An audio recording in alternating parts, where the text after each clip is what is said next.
श्री राम जय जय राम, श्री राम जय जय राम।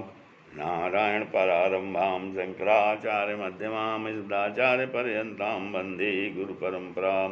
श्री गुरुचरण सरोज रज निज मन मुकुर सुधार, वर्णव रघुबर विमल जस जो दायक फल चार। ओम श्री सीतारामचंद्राभ्यां नमः।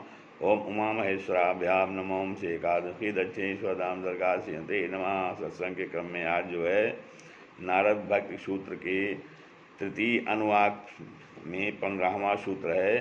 नारदेवर्षि नारद जी ने भक्ति के 84 सूत्र रचे हैं, रचना की है, जो कि बहुत ही महत्वपूर्ण है, जिनका कि श्रवण मनन और आचरण में लाना ये बहुत आवश्यक है। तो कहते हैं 15वें सूत्र में तल्लक्षणानि वाच्यन्ते नाना मतभेदात, अर्थात तल्लक्षणानि अर्थात कहते हैं उस भक्त के लक्षण को नाना मतभेदात अनेकों मतों के भेद से वाच्यन्ते कहे जाते हैं।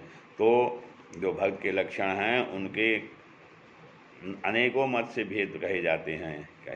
कैसे कहते हैं?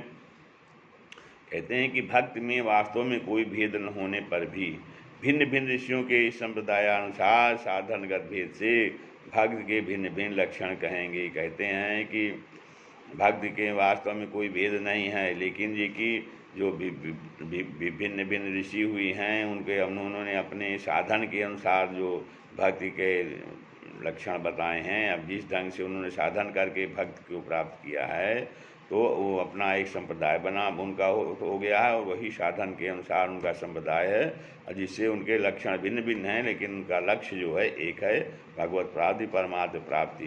तो भक्ति के मार्ग कई हैं। इस सूत्र में एक संदेह हो सकता है यह कि वास्तव में सूत्र नहीं है, क्योंकि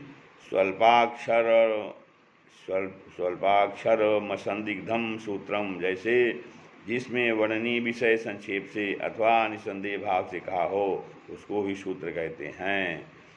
तो भक्त लक्षण तो कहेंगे ही, यथा प्रतिज्ञा को सूत्र नहीं कह सकते। सो यह संदेह करना ठीक नहीं है, क्योंकि वास्तव में यह सूत्र वक्तव्य विषय की प्रतीक्षा का बोधक नहीं है, किंतु लोक में जो पिता माता बंधु बांधव स्त्री पुत्र आदि में प्रेम भाव दिखता है वह वास्तव में प्रेम नहीं है। लोक में जो पिता माता बंधु बांधव स्त्री पुत्र आदि में प्रेम भाव दिखता है वास्तव में प्रेम नहीं है। शास्त्रोक्त प्रेम और उसके जो महात्मा अनेकों प्रकार के लक्षण करते हैं उसकी ओर ध्यान दिलाना ही सूत्र का मुख्य उद्देश्य है। तो ऐसा जो शास्त्रोक्त प्रेम है, कहते हैं कि अगले सूत्र में कि पूजादिस्वनुराग इति पाराशर्या। अब जो भक्त के विभिन्न भेद बताए हैं उसमें इन्होंने अगले सूत्र में कहा है कि पूजादि में अनुराग माने अनुराग प्रेम, या पाराशर्या पराशर मुद का कहा संप्रदाय विशेष है।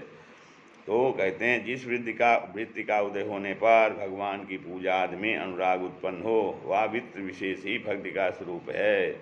जिस वृत्ति का उदय होने पर भगवान की पूजा आदि में अनुराग उत्पन्न हो वह वृत्ति विशेष ही भक्ति का स्वरूप है, वह साध्य रूप है, और अनुराग के साथ भगवत पूजन आदि उसका साधन है। इस प्रकार वास्तव में कुछ मतभेद नहीं है। और फिर अगले सूत्र में कहते हैं कथादिस्विति गार्गा, अर्थात गर्ग ऋषि कहते हैं कथा आदि में अनुराग, ऐसा गर्ग मुनि का कहना है कि इनका संप्रदाय विशेष है। पराशर ऋषि ने कहा पूजा आदि में अनुराग, तो गर्ग ऋषि ने कहा कथा आदि में जिनका अनुराग है तो ऐसा भक्ति है। कहते हैं जिस वृत्ति का उदय होने पर भगवान के गुणानुवाद को सुनना और सुनाना भी सकल साधनों का सार है, ऐसा जानकर उसमें गाढ़ अभिनिवेश और श्रद्धा उत्पन्न हो वह वृत्ति ही भक्ति है। ऐसा जो गर्ग ऋषि का मत है, यह वृत्ति साध्य है और अनुराग के साथ भगवान की कथा का श्रवणादि उसका साधन है, अतः मूल में कोई भेद नहीं है। इस प्रकार से भगवान बता रहे हैं। श्री राम जय।